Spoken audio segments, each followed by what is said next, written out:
History is the echo of time, a vast canvas where the past whispers its lessons, the present dances with its choices, and the future awaits its turn to be etched into existence. What these are a series of Mesolithic worked flints. When they first came out of the ground in 2010, the people who took them, and I was one of them, were the first people to touch them for nearly 8,000 years. My name is Robert Daniel Hutt, and I'm a film director and your host. Now, my films are about bending the mind and asking the audience to follow me to a place that might sometimes make you feel uneasy. These areas of the hotel that I don't like to go to, particularly room 6 and 7. There's this famous story that obviously a little girl drowned in the well by the cellars. And when I was really little, I saw like sort of a head like floating in the well, and nobody believed me. But when I saw this, I was probably like 7. I ran and I was screaming, crying. I was like, Dad, Dad, Dad, there's this head and it's floating in the well. And that she really did drown in the well, so yeah, very creepy. And that's what I'm going to ask of you today. I ask that you follow me on a journey to rediscover the rich heritage, folklore, and unexplained events that have taken place in our historical towns across the United Kingdom, and to ask, what does the future hold for them?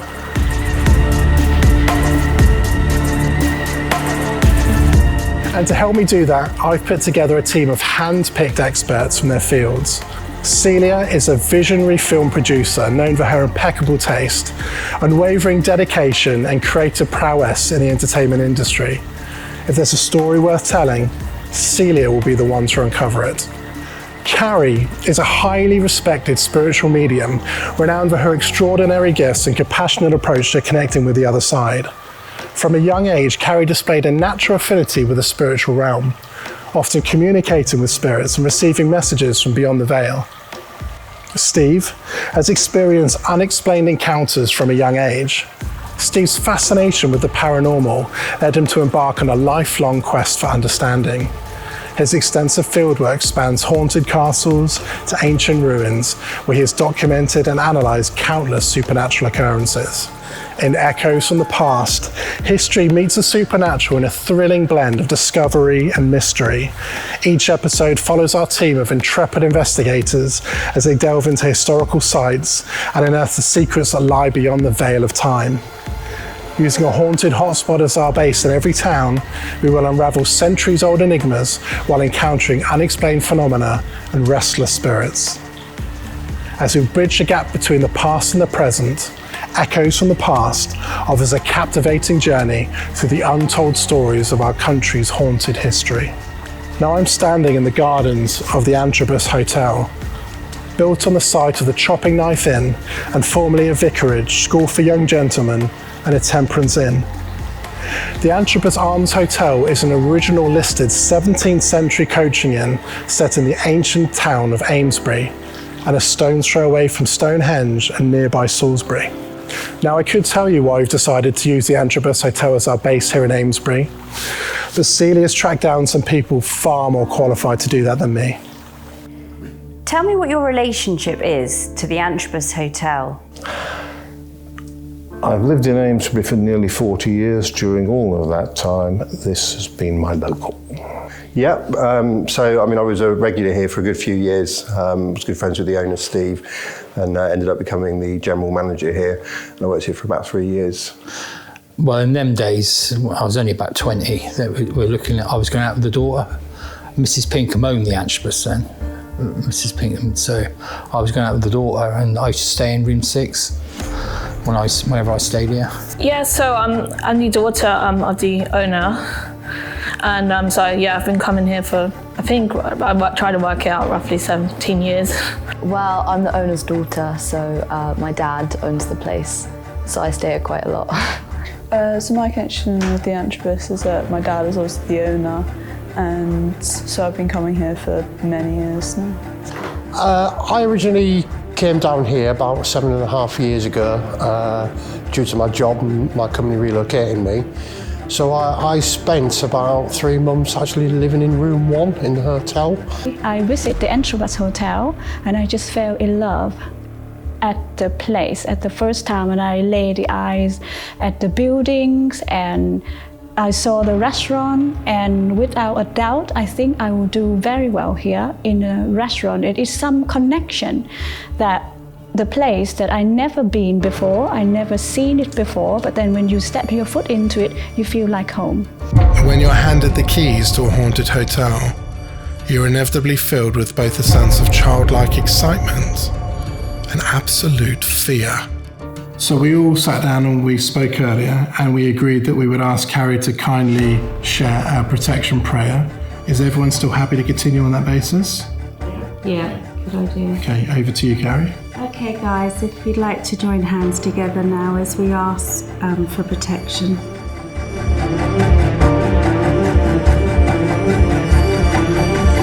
So there's a lot of history around Amesbury. Can you tell us what you know about that? I understand you're interested in the paranormal. I'm not convinced, but I could be convinced. But I do understand that it tends to be associated with old places. Well, this is the oldest continuously occupied community in Britain. 10,000 years of people living here. If there's any paranormal anywhere, it'll be here. Yeah, okay. So the one story that springs to mind is probably the South Mill Hill murders, which happened a very long time ago. I think it was the late 1800s or the early 1900s. But it was a father that became deranged and ended up murdering 4 of his children. It was quite gruesome. It happened just up the road from here, up on a place called South Mill Hill. It's about as much as I know about it, but yeah, it's quite sort of famous in local history. I was exactly here when I took the picture. So Gilly, we need you in here for this, mate. Need you in for this. Let me just address the camera because there's something quite important. Carry on. Okay, you tell me if we pick anything up while we're having this conversation, because it could be relevant. So earlier on, we were doing a roundtable discussion. You were doing a protection prayer. I did. I was unaware when we were setting up that Gilly was taking a few behind-the-scenes photographs. I don't think you must have looked at that photograph straight away, otherwise you would have reacted. Gilly came over to me.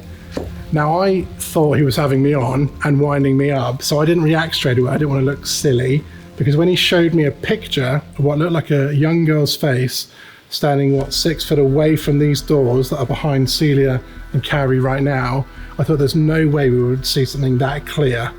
And then I looked in Gilly's eyes and I could tell that he had no idea how that face got there. And I think you need to see this. Can you see it on here?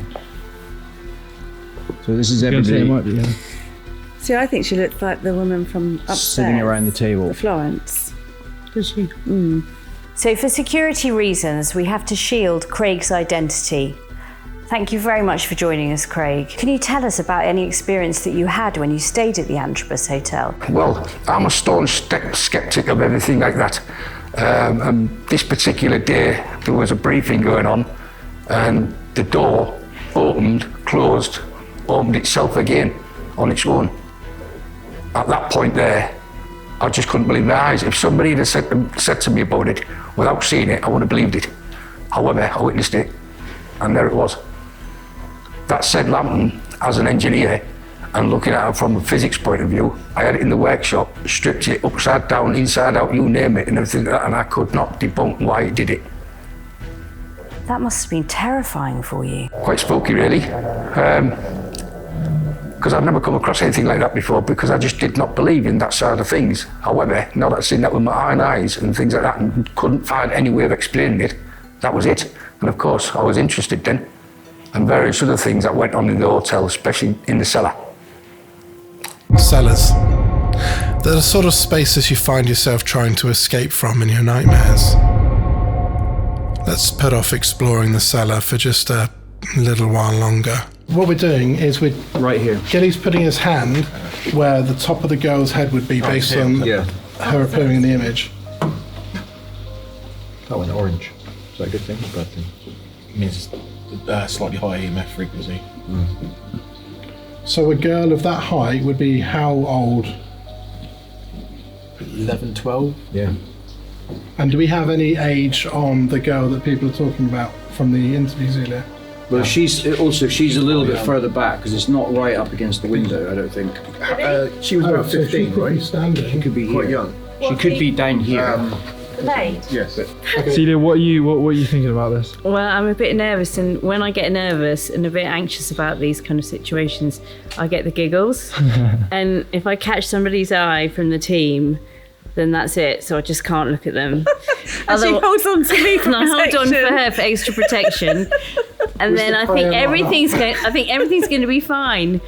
And then you turn around, it's not Carrie. It's me. I can assure you it's me. So Steve, can you put into context what we think we've seen in the image? Yeah, so basically you can try and debunk it by saying it's pareidolia, which is basically where your mind looks at a pattern in like a tree or anything like that, and it will automatically try and create a pattern. But that is convincing for me because you can see straight through it. And you can see all the features. I mean, you can't get much better than that. So your brain's trying to make order of chaos, so shapes become something that seems familiar. Yeah, so for instance, like, rather than an actual, it looks like a see-through person, you'd see a pattern and an outline and like probably different distorted faces and stuff. Whereas that is a straight see-through face.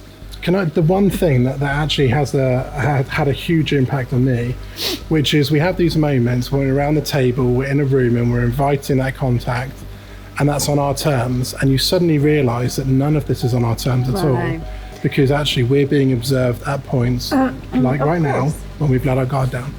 I don't feel it's negative. In fact, I haven't felt negative here that whole day.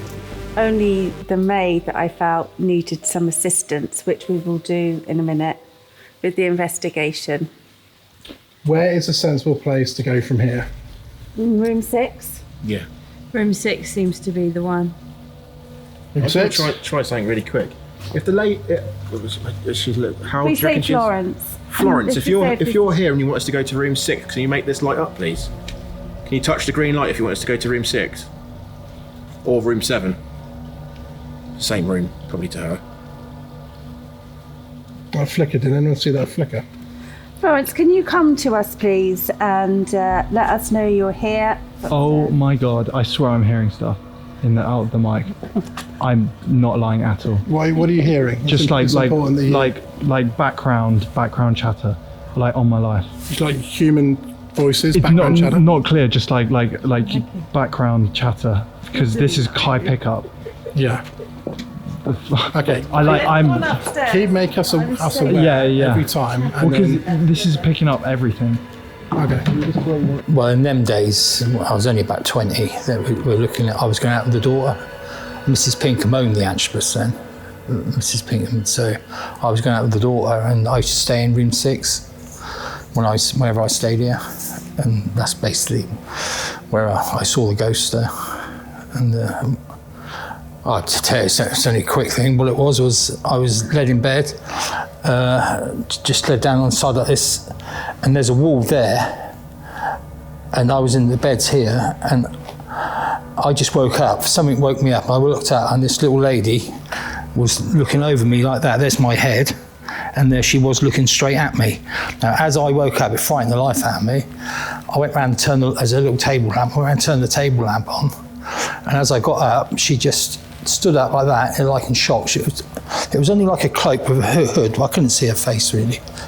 And she got up like that quick and just disappeared into the wall. That's exactly what happened. And I've told loads of people that, and listen, why would I lie?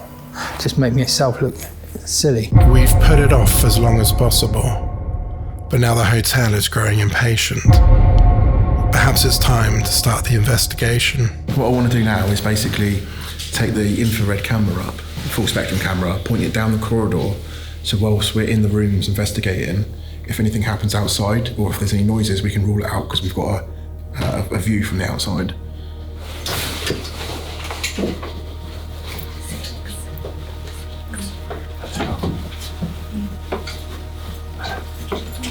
Okay, so we've made our way up to room 6, which is the infamous room in the hotel where most of the paranormal spiking happens, most of the documented events.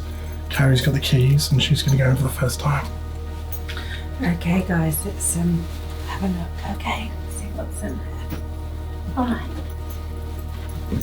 Okay. You're going to turn the light on? No, we're going to do it in dark, aren't we? Yeah. Okay. Let's just see what we can. Let's try and shut that door. That automatically comes on. So basically, what I'm going to do. We need to be able to talk now, don't we? Yeah. Do not shut the door. Shut the door. Shut the door. So, okay. So this is the room where a lot of the eyewitnesses felt a lady sit on the edge of the bed, I think, and look over. So I'm going to use a shadow tracker and put that on the end of the bed. So if anything was to go over it, it will light up. And also, I'm going to put a REM pod, which is, it will produce a field of electromagnetic frequency, which I'll probably put over there. If anything was to pass through it, it will sound and also beep. I'll just put it up here.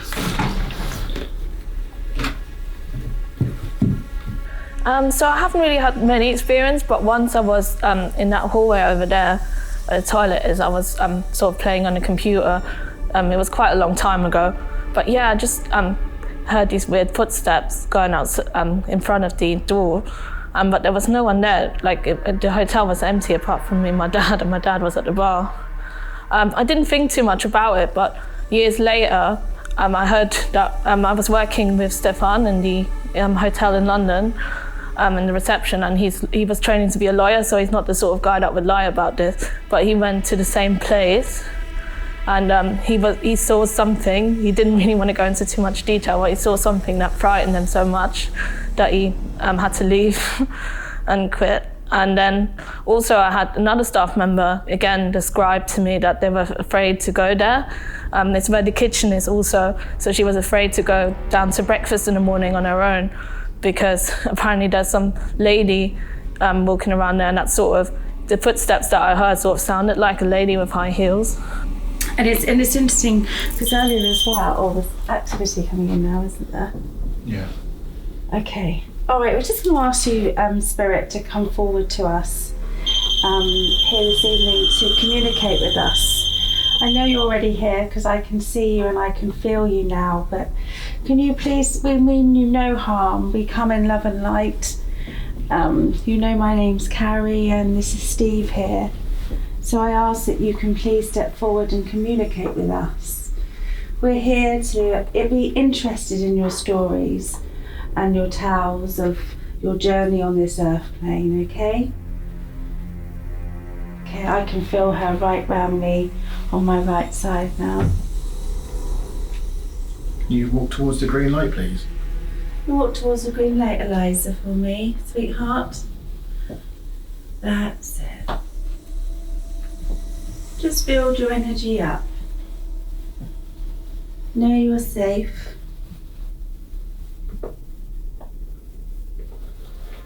A lot of activity in this room, in a way of me feeling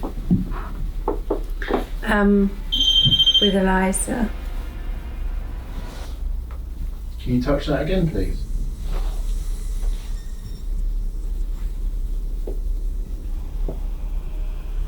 Can you tap on something or touch the green light for us, please, Eliza? Or touch the box where you like to sit and look at people sleeping? It's interesting because when you go to each bits of the room, you can feel the energy changing, can't you, Steve? Do you feel that? There's a heaviness, a real heaviness here. And I feel she's here to almost oversee things. I definitely don't feel negative with any of these in here. Is she in here now? No, I feel as if she's out. I feel she's in the hallway, but I can feel her and see her. But I feel that who was being in here, I feel that was the lady in the photo, definitely, in my feeling with this. I think Eliza's here, there and everywhere. Do you know what I mean? I don't feel there's one particular spot. Eliza, can you come into the room? Can you come into the room, please, and try and communicate with us? My name's Steve. I mean no harm. Can you touch this box in front of me, please? It just does this. It won't harm you. Can you copy that, please?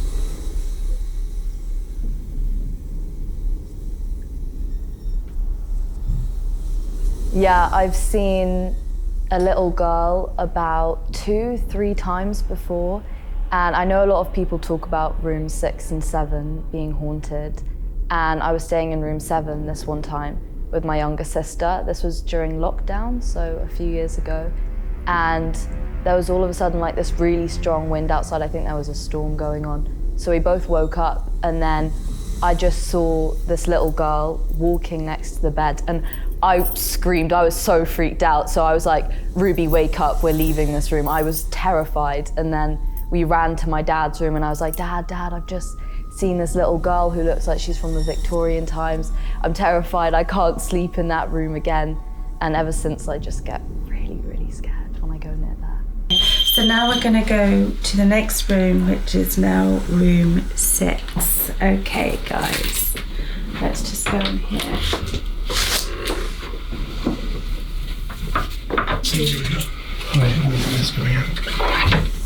Oh my god.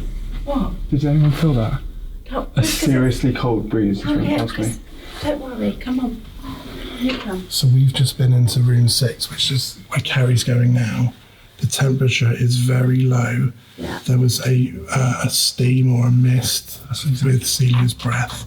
And in the far left-hand corner as you go in, Carrie, we think that's the coldest part of the room. Yeah, because that's where she was earlier. Yeah. All right. The girl I'm picking up in here is the girl that I've seen down in the basement. And I can feel her here now. It's interesting when I feel her here, the one I have here feels like a maid or could have been a maid here. I feel she was young, I would have said younger than 20. She's quite petite in the way that I feel her. When I feel her here, I feel okay, I feel as if I'm getting ready for something, but I'm also aware of men here. I'm aware of 4 men. I'm also aware of alcohol, yeah, I smell alcohol here as well, and lots of activity. And I do feel this is before anything happened bad to her, because we need to go to the cellar after this, aren't we? That's the plan. So I feel here there was a lot of activity, there was a lot of drinking, very male orientated. I feel this could be very much wartime, if not previous wartime. This energy of this back of the hotel is just heavier. I'm also aware of prisoner, that this could have been people being hung. It's interesting where this used to be one big room, but the kind of negative energy seems to be more here than in the other room, definitely. And the other 2 energies, it's almost like the little girl has no interest to be in here. I don't feel she'd want to be in here either. So you think it's the maid? I think it's the maid. I definitely feel that this is the girl that I saw in the cellar, and I feel that she came from up here and was running. Because one of the things we got earlier, as I felt, in there, I just felt this running feeling. Escaping. I need to get Steve. Can we bring Steve in here? Yeah, see if I can find Steve. See what Steve's got to say regarding it all. When all the staff leave, the lights go off and you realise you're all on your own. That's when the sense of your vulnerability really sinks in. Well, I mean, since a kid, I've always been told, like, oh, the Antrobus is haunted, the Antrobus ghost, and all that stuff. Especially when we would stay in, like, room 20 and room 49, our dad used to joke around sometimes when he would put us to bed, and then when he would come up and he'd play, like, ghost noises under our door, trying to scare us and stuff. And we always found it quite funny until some nights we would, like, just hear random stuff and go, oh, haha, Dad, and it just wasn't our dad. I feel that she's quite a troubled girl anyway, in a way, emotionally. She's definitely, I feel, a maid or something to do with this, at this time here. She definitely has something to do with it here. But it's the men, and she talks about 4 as well. She also makes me aware of alcohol. She doesn't necessarily say they're American, but I'm picking up on that. I still feel there's like a battle down in the cellar. There's a massive battle down there. Oh yeah. Because up here, I feel really relaxed. Yeah. I think this is a safe zone. But down there, that's what I see as yeah. I agree with you. You think this is a preparation for what might have gone on to happen? I think if the incident that occurred happened in this room or this upstairs here, I don't think that's where she released the trauma. I think she ran down into the cellar, which is her comfort zone, where she might have spent most of her time if she was it a maid? Yeah, the maid. And I think that's where she released her trauma, and I think that's given residual energy into the bricks around that area, and I think that's what we're picking up on. But I don't know what the negative side of the spirit is down there. I don't know if it's attached to her time frame or time zone. Yeah. But quite regularly, on occasions, in the early hours of the morning, I could hear somebody like running up and down the landing and like giggling. And the first time it happened, I opened the door and looked out, but there was nothing there. It didn't happen every night, it was just every now and again it would happen, but it used to like unnerve me. Someone's just shouting in my ear, be careful. I think that's at Florence. That's the one I feel that's outside. Be careful of what? Going down the cellar. Oh, I see. Okay. Watch your step. You have to have one hand on the rail and one hand on the middle. Listen. Yeah. Who's in that room? No one. Get on the quick. What's going on? Go into room 7 quickly. Yes, it's moving. That sounds just. She doesn't want us to go. What's that on your bed? What's that? Is that your phone? We need to take this down with us. Is it? Huh? Why's the light on in there? Because I shut that up. Didn't it go on? No, it goes on and off by itself if someone moves. Oh, does it? No, because we came in, it probably went on. Yeah, the sensor's in there, right? Because if you kind of stay here, you don't want the light coming on. So something's moved in there to make that light come on. So basically, as we were coming out of that room, my REM pod sort of went off. I could hear it was going off pretty bad. And then as we've come in, literally the light's on in the bathroom, and I think the PIR sensor to turn that light on is in the bathroom, because it wouldn't be as you come in the room. So the light was on in the bathroom. It's on now. The door's shut. Have you been inside? No. Come on, man. What's that? That's it. What does that do? Tell us what it does. Something's breaking the electric-magnetic field. As I went to go in there, I kind of feel that. Does something not want you to go in there? I don't know. I think, logically, if you were to think about it, that went off to tell us not to go or to come in this room. And we've come in this room, the light's on in there, so something's moved in that room. If you've ever heard this, but Carrie said someone said to her quite forcefully. Yeah, I just said, she said, she didn't say don't go, she said be careful. Just to debunk it, I want to stand here and see if that light goes off. Because if the light goes off and we move in here and it goes back on, we'll know we triggered it. If it goes off and stays off and we move and it stays off, that means... Is it a perimeter sensor? Yeah, PIR sensor. You can't go off through a door. Sorry. That's what I'm saying. But you wouldn't have a PIR sensor in here to turn the bathroom light on. No, you'd have it in the bathroom. Yeah, so something's moved in there whilst that's gone off. It's almost like she's run in there, and as I went to open the door, it triggered it? Myself personally, I feel something sometimes, like a spiritual feeling that sometimes I can feel it, and sometimes in the blink in the eye, I just saw someone walk past, and I look, and I haven't seen anybody, but I have often my chef, they're staying in the room under the room again 6 and 7, and even if the hotel is empty, they were saying, Joy, I couldn't sleep last night. What the hotel guests have been doing all night until 3 or 4 o'clock in the morning. They keep dragging the chairs and table around. They couldn't sleep at all. But I say to them, there's no one stay in the room 6 and 7 last night. So they often heard some activity. Some table and chair were moving around, some footsteps. So we spent probably the last 20 minutes up here in the bedroom areas. We've had some of Steve's mechanical investigation equipment going off when they haven't been in the room. We've had lights coming on by themselves. We've had temperature drops in the other room, and we have had a voice in Carrie's ear quite forcefully saying, be careful. So I would say in 20 minutes, there's quite a lot of condensed activity. As we were leaving room 6, we're all saying we're going to go downstairs to the cellar, and I think as we all came out of that room, something triggered this, which we heard, and we ran into this room.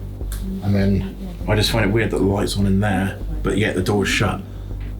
So that's what I'm sort of waiting for, whether that's going to go off. I think that should have gone off by now if it was a perimeter sensor. I put there's a good bet where there might be a switch.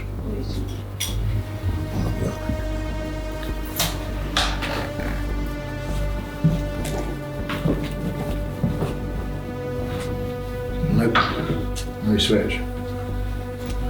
So where's the sensor? So something's... Yeah, that's probably you though, isn't it? Might be me. You're miles away, man. You're not breaking the film. Well, it went off when I stepped Go away back from and it. debunk it, go back to where you were. I was here and it went off. Do it again. And again. No. What was that? The bed just moved. Yeah. The bed just creaked. Did anyone else hear that? 100% I heard it. The camera should have heard it. You must have picked something up. I mean, I can hear stuff outside. You sat on the bed? It was more mechanical, mate. Like a mechanical sound, like something dropping along a rail, or something that's quite light or metallic. I thought it sounded like a spring in the bed. Could have been that. Could have been that. Springs. Is that the same as the ones on the wall? I think so, yeah. Go and check. Look at it now. It is exactly the same. But don't forget, that's what Florence said to me, be careful. Because the perimeter sensor is inside it. Florence said that. Be careful. Yeah, so we've already tested the ones that are there. The perimeter sensor is built inside the dome. So this is a perimeter light, just to rule it out. And there's no external sensor, it's inside the dome. It's inside the dome? It's inside the dome. So something moved in there to turn that on? Yes. Whilst that went because on. we've been doing experiments out here to trigger them. Yeah. In fact, there's 2 settings. There's off, there's light, and then there's bright. Yeah. This hotel feels like it's home to so many different characters, both alive and dead. But who has the greater right to occupy the rooms and corridors? It's far from us to decide. Do you know what? I feel quite tight on my chest. Do you? Yeah, I do, yeah. Yeah, I feel okay actually. I feel happier in the other room. I do, I feel really I just tight think it's on my the chest. all cellar of a where we sudden. need to go to. I just want to... That's me. You alright, Steve? Yeah. I feel really tight on my chest, and we've had pressure. Yeah. Have you come across things in the cellar? Odd things, yeah. There was a particular sort of feeling when I used to work down there and things like that, like, you know, which wasn't last year or like that, like, but I wasn't on my own. And I just put like little toys around every now and then, and I'd go down the next day and I knew for a fact nobody had been down there and they'd been moved. And that sort of convinced me it is possibly something on the other side. So guys, here we are, halfway through the night. We've heard first-hand accounts from some eyewitnesses, people that have stayed and people that work at the hotel. We've started to explore the hotel. We've got a little bit more to go, and we've seen and heard things that we can and potentially can't explain. What are you thinking? Yeah, I agree with you guys. I think we need to. She really did show herself earlier to both of us, didn't she? Yeah, I mean, I'm interested to find out what sort of time period the little girl is from, especially since she's been seen all over the location, in the bedroom, in the cellar, on the stairs. As well as the little girl, I was actually quite taken aback by the story, the tale of this guy who he'd been a guest here, and he woke up in the middle of the night and there was a woman staring right into his face. And when he sort of sat up in bed, she sort of moulded back into the wall. I'm feeling a cold breeze on my elbow right now. Completely different to the rest of my body. Cheers. It's cold there. And it's going red, is it? So there's quite a few women spirits in this place. Obviously, we've got Florence upstairs. We also had Anne, didn't we, downstairs in the cellar? Yeah. So that's two separate. And also the maid as well, where there's been discussion of what happened to her, which wasn't so nice. Time scale of that, I would have said 1800s. The young girl, I would have said probably 1940s.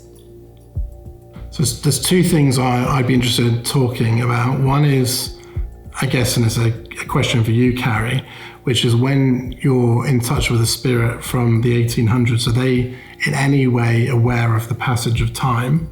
Do they still believe they're in that time period, or are they aware that time's moved on? Yeah. And also, an observation from the witnesses, which was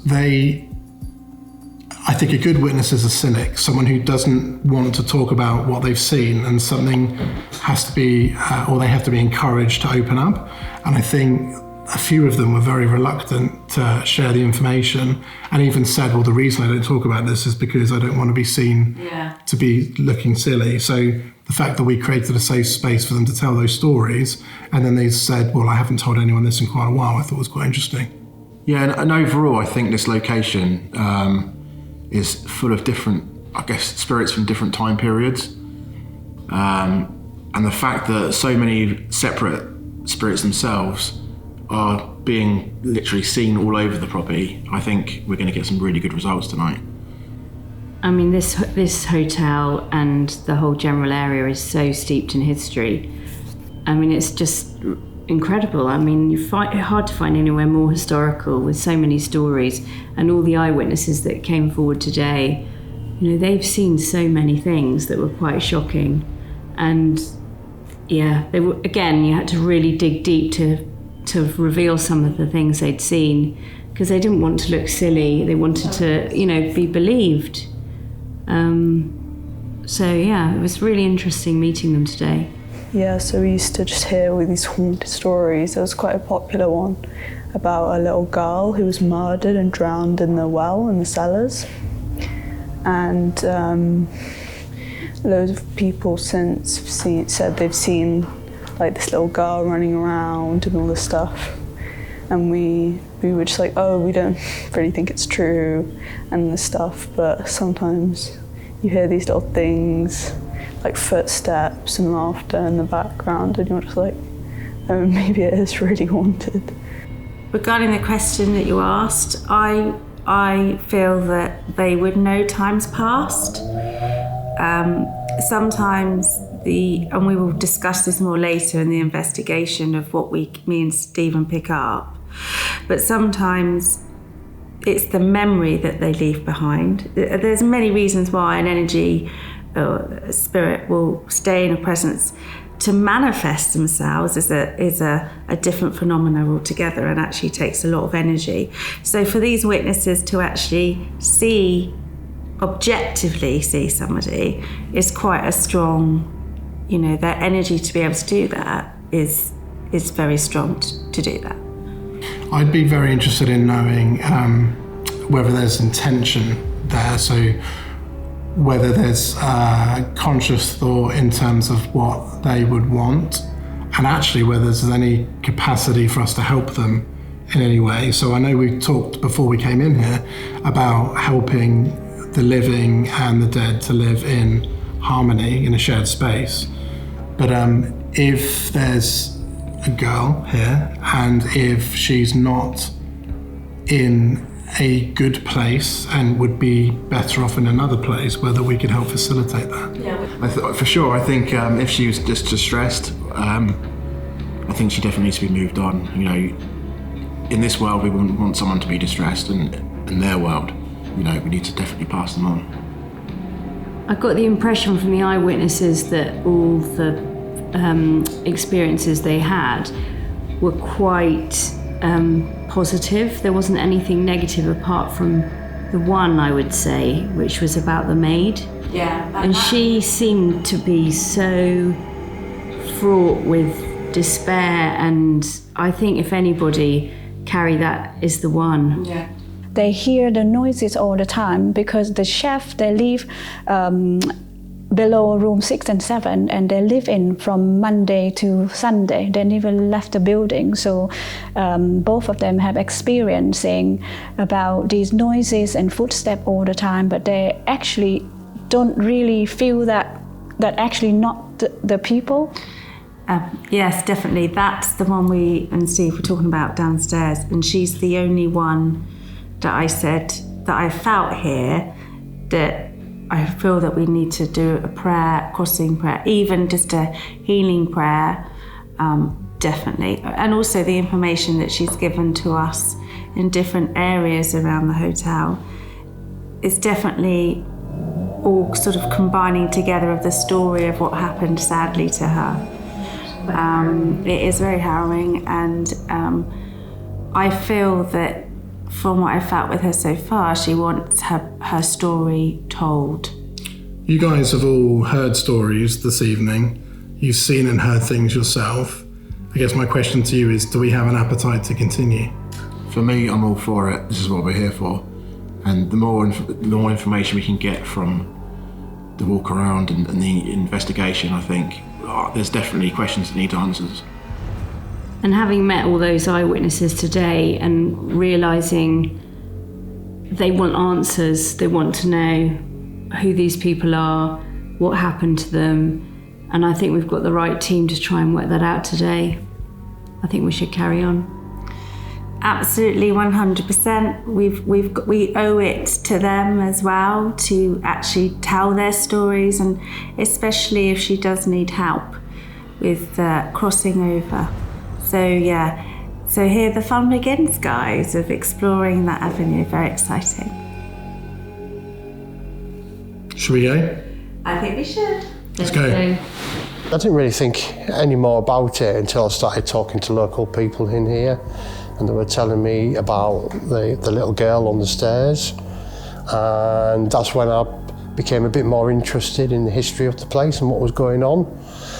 And over the years, you know, I've heard numerous stories. I haven't felt anything or sensed anything in the time, but there's these areas of the hotel that I don't like to go to, particularly room 6 and 7. That kind of like freaks me out a bit. And going down the cellar, as you go down the cellar, there's a big green door in front of you.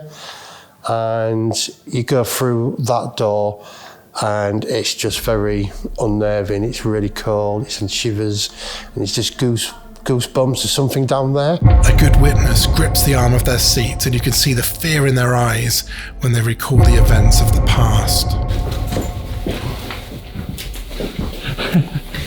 Have you got any words?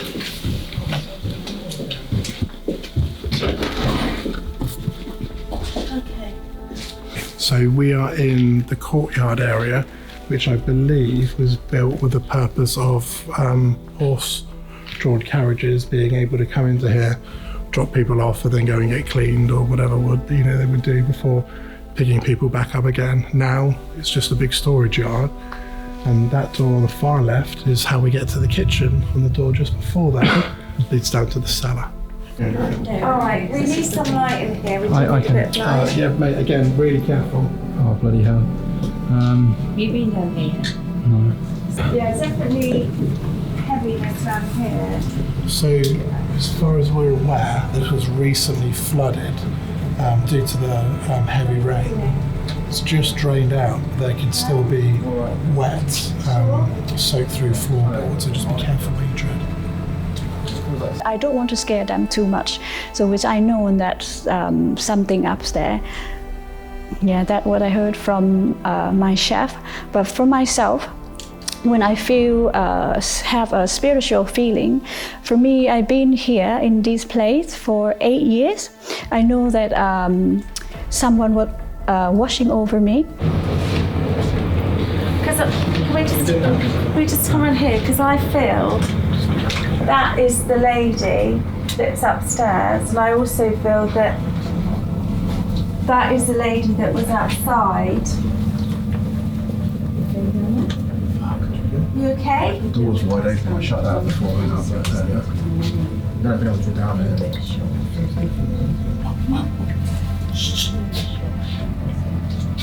I did hear some sort of rumour that maybe there was a little girl that drowned in the well years ago and something, but yeah, other than that, not so much. But it's just been described to me many from different people that they have seen a lady in the hotel, especially in that area over there. The well is so by the cellar, and you go out to the cellar, and then there's like this little stairs that go downstairs. Oh yeah, and actually we went there earlier just to have a look because we heard the story. And there's actually a picture of a woman in the cellar, and it's really creepy. So, yeah. Shh. They was talking amongst them, what were there? 2 people. There.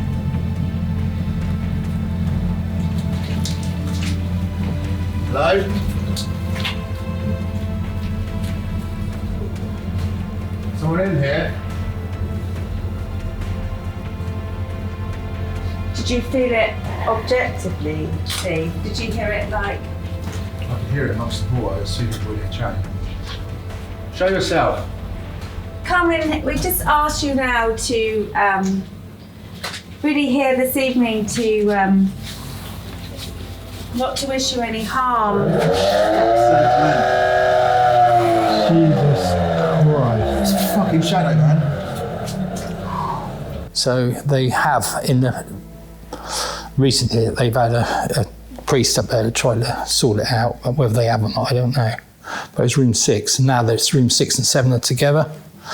But that's exactly what happened. Other people have stayed here since and said the same story, that they've seen the lady. And I saw it as clear as day. It's clear as I'm looking at you. Frightened the life out of me. Yeah.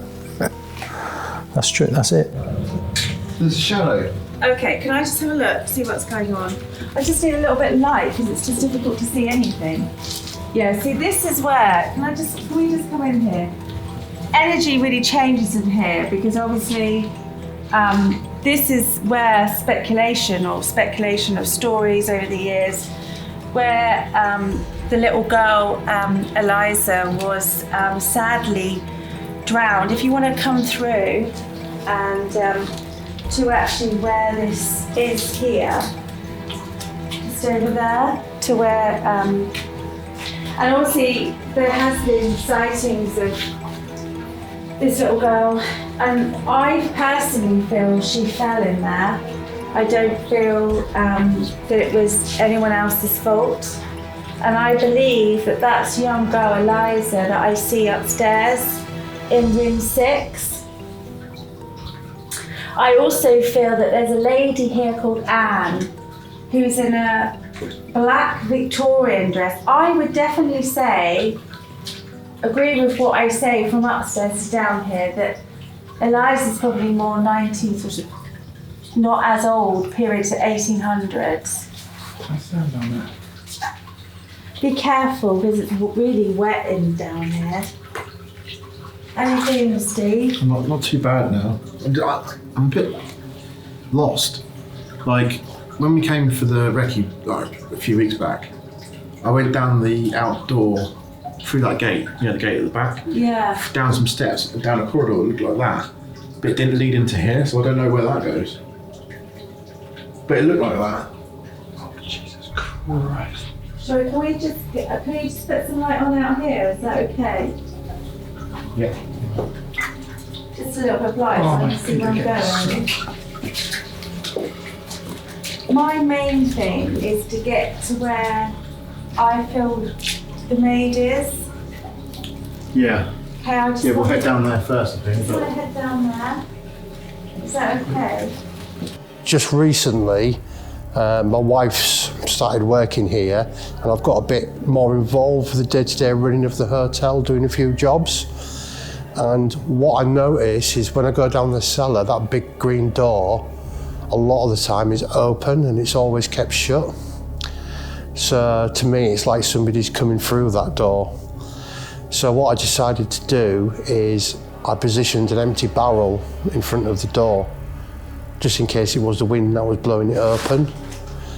And basically, the door still moves, and you actually hear the barrel move. And I do have a couple of recordings of the barrel moving that I've picked up in the top of the bar here. Only faintly, but definitely the barrel does move. So that's like what's been happening like to me while I've been here. See, I personally feel from being upstairs in room 7, when we spoke of the maid, we spoke of everything that we felt, what happened to her. I feel this, for some reason, I feel pressure that she's come down here. If she was a maid or something, it would make sense, because this is where years ago they kept all the utility and everything like that.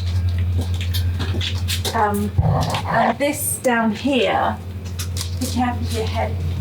Celia, be careful. Yeah. Is where I feel that I can feel her.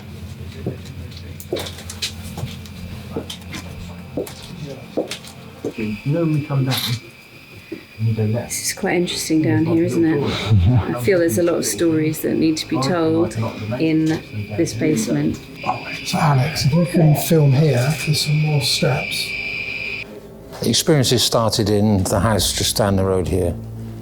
I bought that in '95 as a restoration, and you could lie in your bed and you could hear things going on around in that room, and all of a sudden all the paperwork would just fly all over the place, and it'd end up in neat piles on the floor, and you then saw a vision of a female on the bottom of your bed, where you couldn't even talk or speak, you just sort of paralysed in your bed.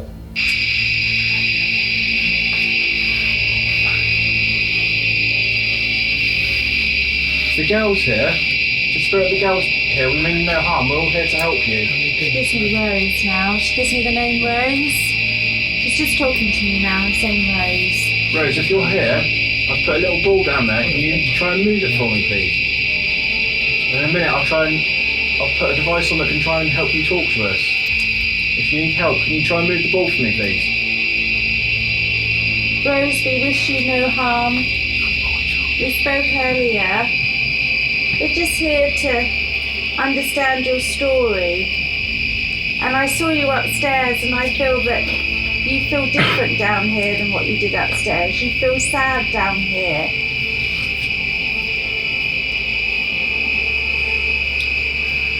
It's just such a different energy of what I see from upstairs to down here.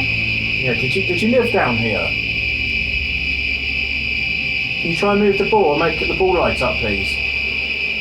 Did you live down here? I just feel there's a real sense of running, trying to run away. This hotel seems to be built in another place in another time, somewhere deeper in the past that has a firm grip on its secrets. For now, anyway. Numerous stories I've heard about a little girl who drowned in the well in the cellar. That's one of them, and this is the particular girl that's running around the hotel. One of the old employees here, who was like the cellar man, he'd put toys out down the cellar for her, and the toys would move around the cellar. And so that kind of like put me on edge for going down there for a bit. And the other one that I've heard about as well is that many years ago there's an officers' mess here, and that one of the officers was seeing a young maid in the village, as it was then, and she came to visit him one evening, and he wasn't here, but the other officers were, and basically they did some horrible things to her, and they actually killed her, and that her body is meant to be buried within the grounds somewhere. I personally feel she's some reason attached, or I feel her energy in this room. I really do feel that she needs us to do a prayer, or... Is that bad idea? Rose, sweetheart, I'm just going to come over. Okay. You know we wish you no harm, don't you? And we're here to, with love and with light. And I really do feel that you've had a real difficult time with things. And I just want to guide you now into that light. So when you see that white light, trust to go into that white light. Know that you'll be looked after and you'll be safe. Know that you'll be in the higher realms of the spirit world, and that you'll be protected and no harm will come to you. I ask you to feel this. You know it's there for you. And to walk into that light and find peace. Whoa, feel it. There we go. She's good, she can. Go into the light, my sweetheart, and find your peace. Thank you for that. Find your light. So there's no way that ball can move. So an energy, or it's had to have been moved to light up. Unless she just did. I feel she had. I think the timing of that and everything, I think that, and I've been working with her throughout the day, so it's not just the first communication, because I felt her much earlier today than working tonight, so I definitely feel that we've helped, as much as you can help people go into that and guide them. But so whether you believe in the paranormal or not, I think everyone can agree in energy in our world. So energy that makes you feel good or has a positive effect on your life, and energy that might be negative or have a negative effect on your life. I really do feel there's been a massive shift in energy there. And once she sees that white light, it would be like a magnet to her anyway, and she'd just go into it. When we all came down into these passages underneath the hotel, there's a real sense of pressure and nervousness and the negativity. And whatever interaction Carrie and Steve have had has not only alleviated that sense for both of them, but I think everyone else in these passages feels lighter and more positive. So I feel that, if anything from this, we've kind of... I generally feel from the moment we walked in to now, the atmosphere and the energy around you has shifted. Yeah, definitely. I felt quite negative when I come in here, but ever since you've done that. Yeah. Well, this is what it's all about. So I think the takeaway message from that is that when any of you pass on to another realm and you leave behind the physicality of being human, that if we can't all agree that there are ghosts, I think we probably can agree about a presence and an energy we might leave behind. Do you know what? I feel proud. Yeah, I do. I think, yeah. She's in a better place. I feel as well, it's been something we've been doing all day, isn't it, really? Yeah. It's not just a quick thing that we've done, we've been working with her. Wow. I feel more at peace now, do you? Oh, yeah, I do, I really do. So this is, because we've obviously done what we've done this evening, we did a protection prayer, now we're going to do a closing prayer, okay? So if we all stand around. We thank you for us to be able to work and communicate with the spirit world this evening.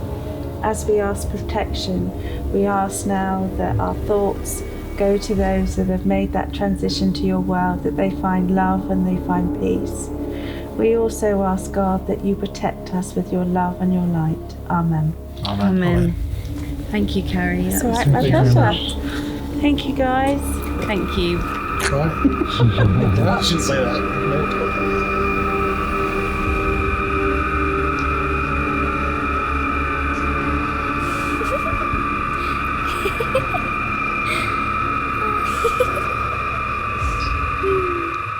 Although the exact identities of the spirits we've discovered at the Antrobus Hotel this evening may remain lost in time, we do know that a famous local Florence was no other than Lady Florence Sartoris Antrobus herself.